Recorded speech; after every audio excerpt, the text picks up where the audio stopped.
여러분은 비난이나 비방을 받을 때가 있으실 텐데 그때 어떻게 그 마음속에 비난과 비방을 처리하십니까?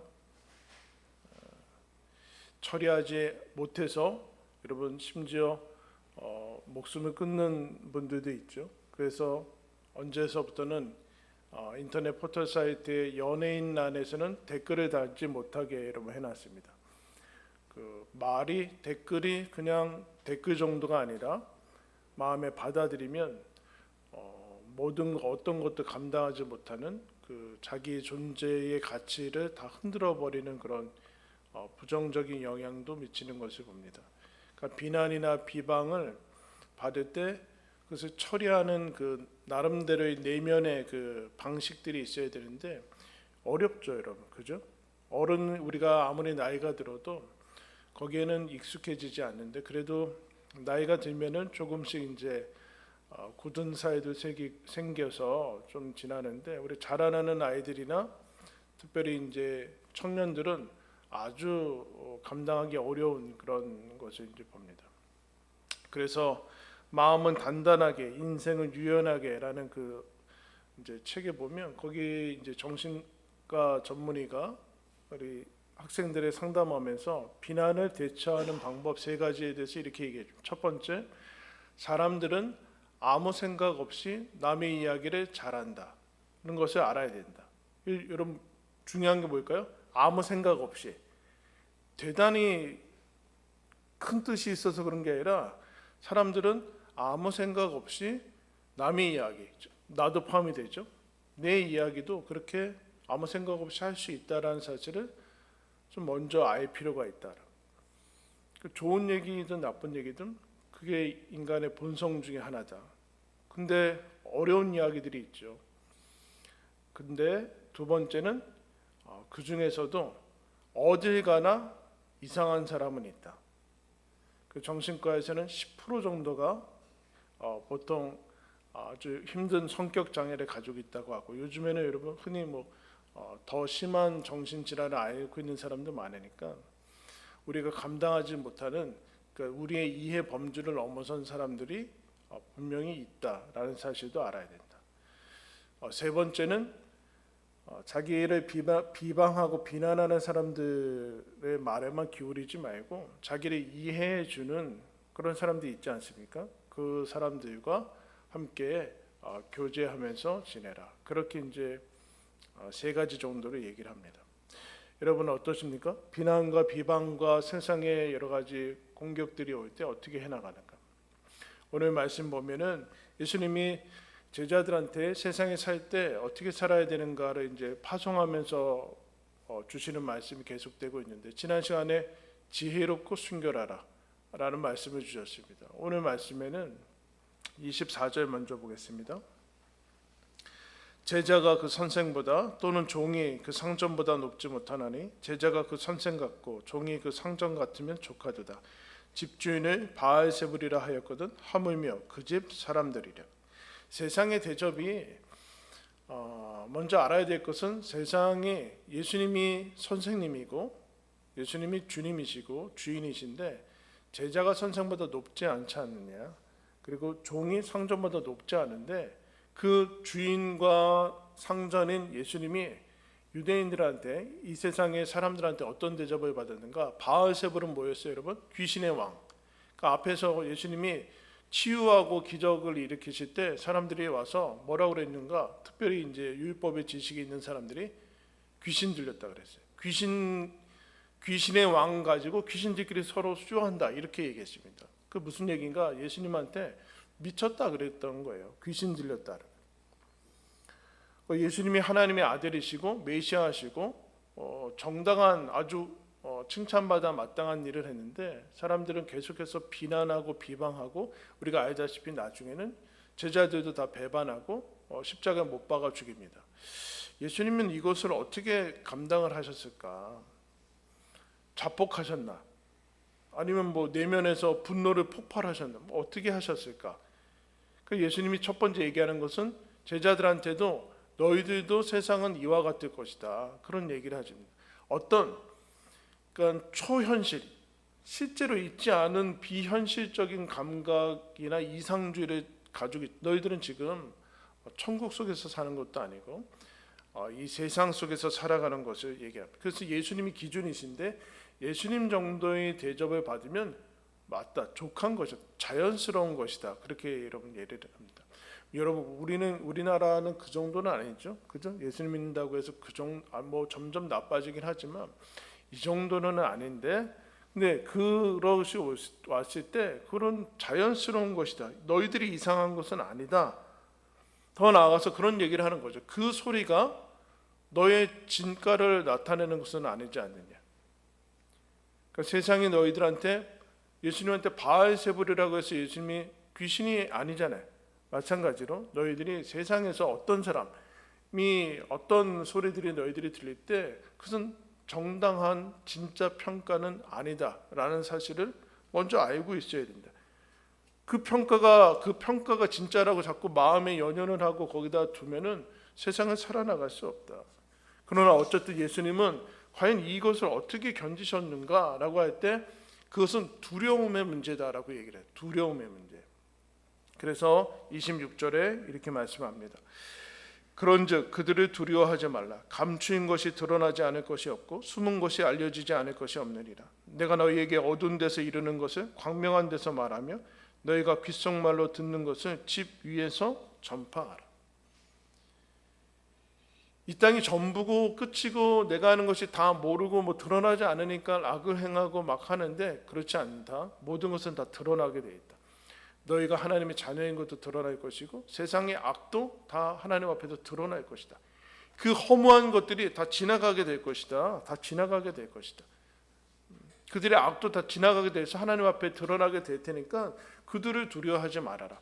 너희를 위협해서 너희들에게 마치 엄청난 일을 할 것이라는 그런 일들에 두려워하지 말고 하나님께서 주신 그 너희들의 길을, 믿음의 길을 지켜나가라. 담대하게 이제 주눅들지 말고 그리스도인의 믿음의 삶을 살아가라. 그렇게 이제 얘기를 합니다. 초점을 흐리지 말아라. 그러면 어떻게 해야 되는가? 그러면서 두려움의 대상을 옮겨라라고 얘기를 하는데 28절에 우리 다 같이 한번 읽을까요? 시작. 몸은 죽여도 영혼은 능히 죽이지 못하는 자들을 두려워하지 말고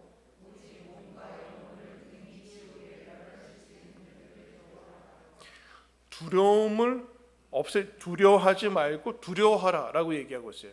너희들은 두려워하지 말아야 된다. 어떤 걸 두려워하지 마는가? 몸은 죽여도 영혼은 죽이지 못하는 자들, 세상 사람들, 뭐 세상의 모든 힘들을 두려워하지 말고 단 오직 몸과 영혼을 멸하실 수 있는 즉 하나님을 두려워하라라고 해요. 그러니까 두려움의 대상이 옮겨져야 된다. 그렇게 얘기를 하고 있는 거죠. 두려움이 정위치를 해야 된다. 두려움이 뒤바뀌면 너는 그 두려움의 대상에 묶이게 될 것이다. 그 얘기를 이제 하는 거예요. 결국 이 얘기예요. 너의 하나님은 누구냐?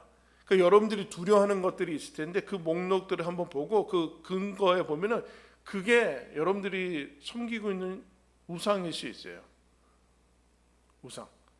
하나님을 두려워해야 돼. 하나님이 하나님이다. 하나님만이 하나님이다. 그러니까 하나님을 두려워해야 되는데 성경은 뭐라고 그래요? 경외라고 하죠. 경외. 인간적으로는 공경하다라고 했는데 경외하는데 하나님을 두려워할 때만이 다른 두려움은 힘을 잃을 것이다. 그러나 하나님을 두려워하지 않으면 다른 모든 것이 두려움으로 다가올 것이다. 그저 다 두렵죠. 사는 게 두렵고 아이들 키우는 것도 두렵고 모든 것이 다 무섭고 두렵게 다가온다라는 하나님만이. 그러니까 예수님이 이 얘기하는 거예요. 예수님은 어떻게 그 길을 걸어갈 수 있었을까? 그렇게 살 수 있었을까라고 할 때 하나님을 두려워했다라고 해요. 근데 여기에서 여러분 한 가지 세상과 마귀의 그 전술이 나오고 있죠. 그것은 무엇인가? 몸은 죽여도 영혼은 죽이지 못하는 거. 이거 무서워하게 만든다는. 마귀는 몸이 전부라고, 즉 인생이 전부고 이 땅이 전부라고 우리를 끄집어내서 유혹시킨다라는 얘기예요. 그래서 여러분 그것을 히브리서 2장에는 이렇게 얘기합니다. 자녀들은 혈과 육에 속하였음에 그도 또한 같은 모양으로 혈과 육을 함께 지니심은 예수님이 성육신하신 얘기는 죽음을 통하여 죽음의 세력을 잡은 자 곧 마귀를 멸하시며 또 죽기를 무서워함으로 한평생 매여 종로로 타는 모든 자들은 놓아주려 하심이라. 예수님이 오시기 전에 모든 사람이 어디에 묶여 있고 노예 생활을 하는가? 죽기를 무서워해서 마귀한테 죽지 않게 해주세요 이렇게 간단해. 세상한테. 여러분 묻겠습니다. 안 죽는 사람이 있어요? 근데 왜 안 죽을 것 같은 착각을 자꾸 가져? 뭐 어떻게 하면 안 죽을 것 같은, 안 죽고 뭐 그럴 거라는 착각을 준다는 거야. 그러니까 마귀가 세상을 통해서 주는 그 유혹의 핵심은 이거예요. 몸이 죽는 게 전부다. 이게 안 죽는 게 제일 중요하다. 그러니까 영혼은 잊어버리는 거죠. 몸의 죽음만 중요하다고 생각할 때 우리는 시험에 드는 거예요. 영혼이 중요한 거예요. 영혼이 죽으면 다 죽는 거예요, 여러분.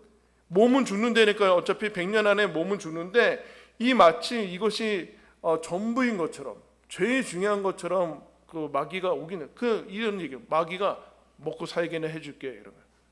먹고 살게는 해주는데 영혼은 신경 쓰지 말고 몸 안 죽는데 막 그래서 살려주세요 이렇게 하면서 노예의 삶을 끌고 간다. 노예의 삶을. 거기서 예수님이 이 두려움의 문제를 옮겨가는 것을 이제 보게 돼요. 옮겨서 공포와 두려움을 이용해서 우리를 시험하고 끌어내려는데 노예의 삶을 살게 해주는데 그리스도인들에게 그럼 마귀가 사실은 원하는 게 뭘까요? 그리스도인들에게 원하는 거? 노예같이 사는 거예요. 하나님 자녀의 자유로운 삶, 하나님께서 주신 그 자유를 누리지 못하고 노예로 공포로 살아가게 만들어. 얼마 전부터 여러분 시중에 그 쓰이는 단어 중에 가스라이팅이라는 단어가 있습니다. 무슨 뜻이에요? 가스등이죠. 가스등. 이게 이제 영화 가스등이라는 오래된 영화 가스등에서 유래한 건데 거기 이제 그 영화에서 어떤 사람이 이 아내의 재산을 탈취하기 위해서 가스등, 등이죠. 등을 어둡게 합니다. 근데 아내가 이제 그래요. 여보 어둡지 않아? 아니 뭐가 어둡다고 그래? 실제로 어두운데 어둡게 해놓고 그래? 그래서 아내의 판단이 잘못됐나? 당신 미쳤구나 뭐 이렇게 계속 몰아가는 거예요. 그래서 아내가 어떻게 되냐면은 자기가 자기 자신을 믿을 수 없게 돼요. 어둡지 않은데 나 혼자 어둡구나. 그래서 남편을 병적으로 의존하게 만드는 거죠. 내 자신을 믿을 수 없으니까 내 판단을. 뭐 헛소리가 들리고 진짜 소리가 들리는데 그거 헛소리라고 그러고 막 교묘하게 조작해내는 것에서 유래했습니다. 그래서 이 가스라이팅은 타인의 심리 상황 등을 교묘하게 조작해 현실감과 판단력을 잃게 하고 스스로를 의심하게 만들어 가해자의 지배력을 강화하고 피해자를 통제해서 실리적인 이득을 얻으려 하는 행위를 말한다. 마귀가 세상을 통해서 우리들을 가스라이팅하는데 어떻게 하는가? 몸만 살려는 줄게 먹고 살게 해주는데 영혼을 잊어버리게 만들어서 노예의 삶을 살게 만드는 거죠. 다 두려움과 공포로 살아나게 애굽의 노예처럼 살게 한다. 그 얘기를 하는 거예요. 근데 예수님이 그 얘기를 한 거죠. 세상이 끝이 아니다. 모든 것은 다 드러나게 돼 있다. 영혼은 죽이지 못하는 자들을 세상을 두려워하지 말아라. 하나님을 경외할 때만이 너의 진짜 인생을 살아갈 수 있다. 너희 진짜 인생 공포에 사로잡히는 것이 아니라 그러면 예수님이 경외했던 하나님은 도대체 어떤 하나님이길래 세상의 두려움, 세상 모든 사람들이 예수님한테 바알세불을 하고 심지어 제자들이 다 도망가고 제자들이 팔아넘기고 마지막까지 그 십자가를 질 수 있었던 비결은 무엇인가? 그거에 대해서 어떤 하나님을 믿었는가? 그래서 29절에 이렇게 얘기합니다. 참새 2마리가 한 아사레온에 팔리지 않느냐? 그러나 너희 아버지께서 허락하지 아니하시면 그 하나도 땅에 떨어지지 아니하리라. 아사레온은 로마 동전의 가장 작은 단위인데, 여러분 성경에 이제 이스라엘이 로마의 지배를 받으니까 모든 이제 행정적인 것은 다 로마법을 따라야죠. 하루에 그 하루 품삯이 한 데나리온, 달란트는 엄청나게 많은 거고. 한 데나리온이 일당인데 거기에 이제 16분의 1 정도가 아사리온입니다. 근데 너무 헷갈리니까 이제 이런 거예요. 그럼 참새 한 마리가 너무 싸니까 한 마리씩은 안 파는 거예요. 너무 헐값이니까 두 마리 묶어서 1,000원 이런 거예요. 두 마리 묶어서. 근데 요새는 여러분 1,000원 가지고 할 수 있는 게 없죠. 그러니까 한 현실적으로는 한 5,000원 정도 돼야지. 한 마리로는 할 수 없고 두 마리 정도 묶어서 팔아야지 뭐 좀 되는. 그래서 두 마리에 1,000원 정도 하는 그 참새, 이 헐값에 팔아 넘겨지고 이제 매매하는 이 참새도 그냥 매매되는 거 아니다. 하나님이 허락해야 돼. 하나님 통과해야 된다. 하나님의 주권에 대해서 얘기를 해주고 있어요. 하나님의 치외법권은 없다. 하나님의 사각지대는 없다. 하나님이 여기에 계시지 않고 이것은 할 수 없어서 이런 일들이 생기는 거 아닌가라는 생각이 드는데 그렇지 않다. 하나님은 모든 것이 가능하고 하나님의 손에서 벗어나는 것은 없다라는 하나님의 주권과 통치를 인정하고 받아들일 때 하나님의 경외는, 예수님이 이 하나님을 믿고 살았던 하나님의 통치를 벗어나는 것은 없다. 하나님의 눈을 속여서 인간이 교묘하게 하나님의 뜻을 꺾을 수는 없다라는 사실을 알고 있습니다. 하나님을 통과해야 된다. 30절에 놀라운 얘기가 나오죠. 그런데 너희에게는 머리털까지 다 세신 바 되었다. 여러분 자신을 잘 압니까? 어때요? 제일 모르는 게 이제 자기 자신인데 여러분의 자신을 알아요? 묻죠. 머리카락 개수가 몇 개예요 지금?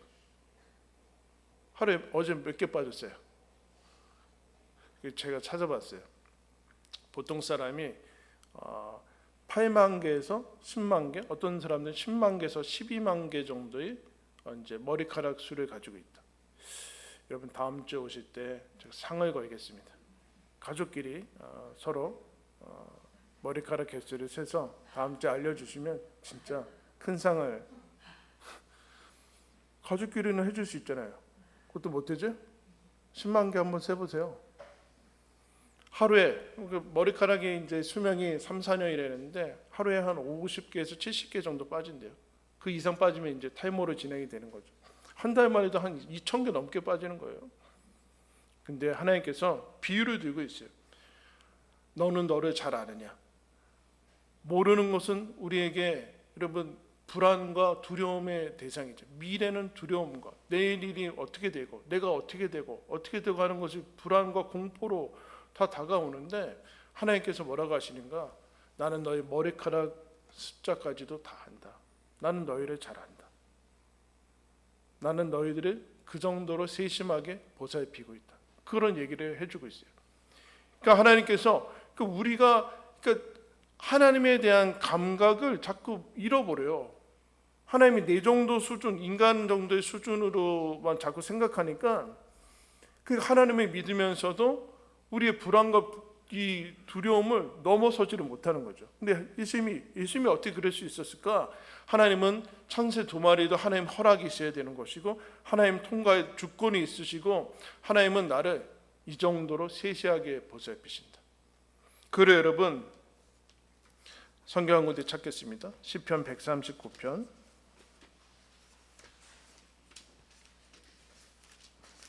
구약 성경 903쪽 시편 139편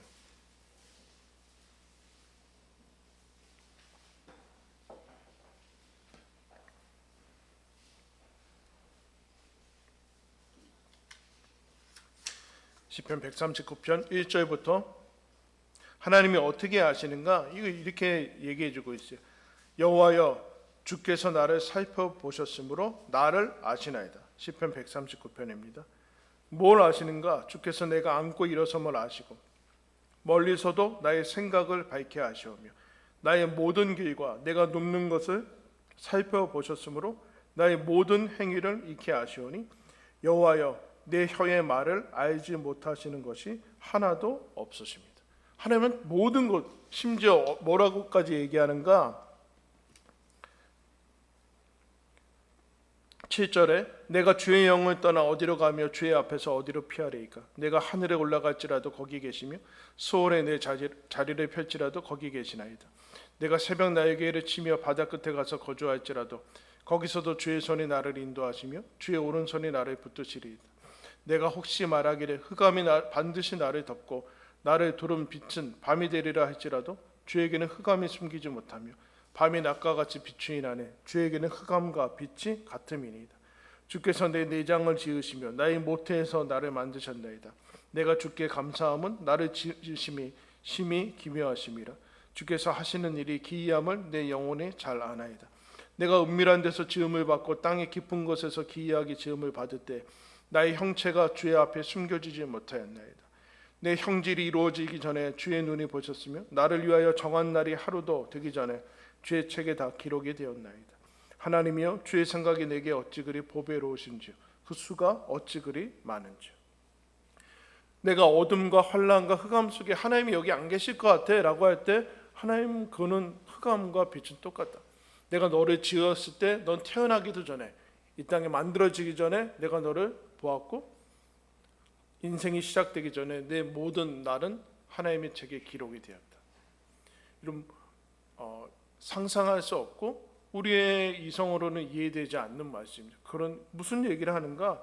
내가 너를 잘 알고 내가 세심하게 너를 보살피고 있다.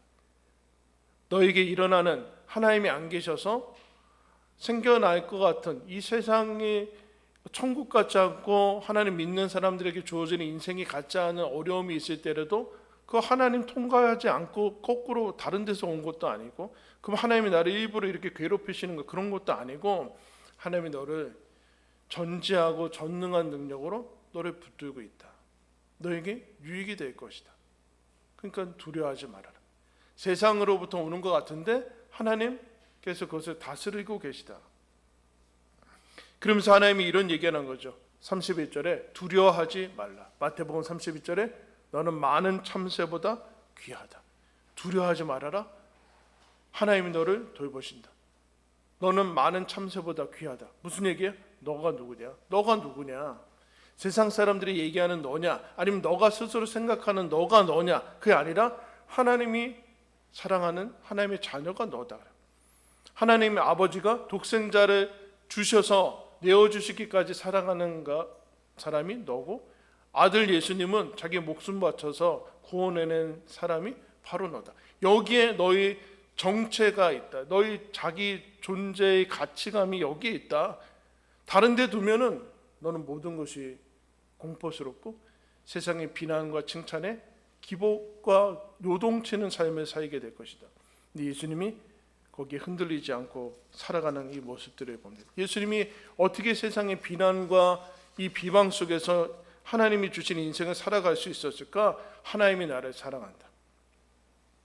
무슨 일이 있어도 내가 나를 볼 때도 하찮고 별 볼 일 없어 보여도 그래도 하나님은 나를 사랑한다.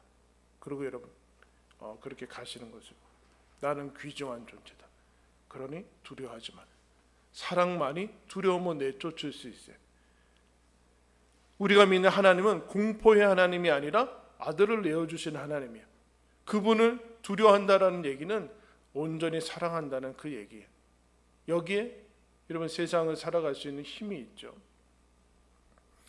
유명한 빅터 프랭클의 죽음의 수용소라는 그 고전이 있죠. 거기서 여러분 이 사람이 생존해서 살아나면서 한 가지 중요한 진리를 발견하고 그 이후에 로고스 테라피라는 이제 학파를 이제 하나 만들죠. 그 사람이 이것을 경험합니다. 가혹한 환경과 혹독한 그런 공포와 그 사람들의 그 환경 속에서 이 모든 수감자들을 잡혀온 사람들의 동일한 행동으로 몰아가려고 하는 그 체제 속에서 다르게 살아가는 사람들이 있더라. 자기의 남은 빵을 나눠주고 잠깐 지나가는 순간이라도 옆에 사람을 위로해주는 사람들이 있더라. 그러니까 인간의 존엄성과 고귀함이라고는 전혀 찾을 수 없는 환경에서도 인간의 고귀함을 지키는 사람들이 있다. 그래서 그 사람이 이제 한 가지를 발견해. 그 진리는 무엇인가? 거기에서 인간에게 모든 것을 빼앗아갈 수 있어도 인간에게 빼앗아갈 수 없는 한 가지가 있더라. 그게 무엇인가? 자기의 주어진 환경 속에서 내면의 태도를 결정할 수 있는 것.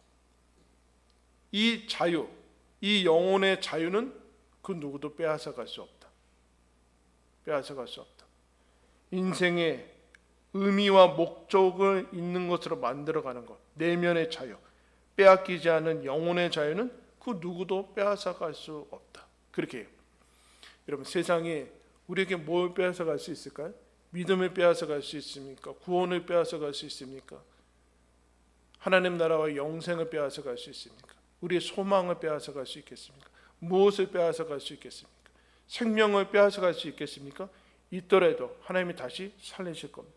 부활시키실 것이고, 여기에서 상실되는 것이 혹 있을지라도 하나님이 더 유익한 것으로 우리를 붙드실 겁니다. 그러므로 두려워하지 말아라. 너는 소중한 사람이다. 하나님의 딸이요 하나님의 자녀다. 여러분, 이 말씀 다시 한번 기억하면서 하나님이 나를 어떻게 사랑하시고 대우하시는가를 다시 굳게 믿고 세상에 여러 가지에 흔들리지 마시고 또 믿음으로 담대히 살아나가시는 저와 여러분들 되기를 예수님의 이름으로 축원합니다.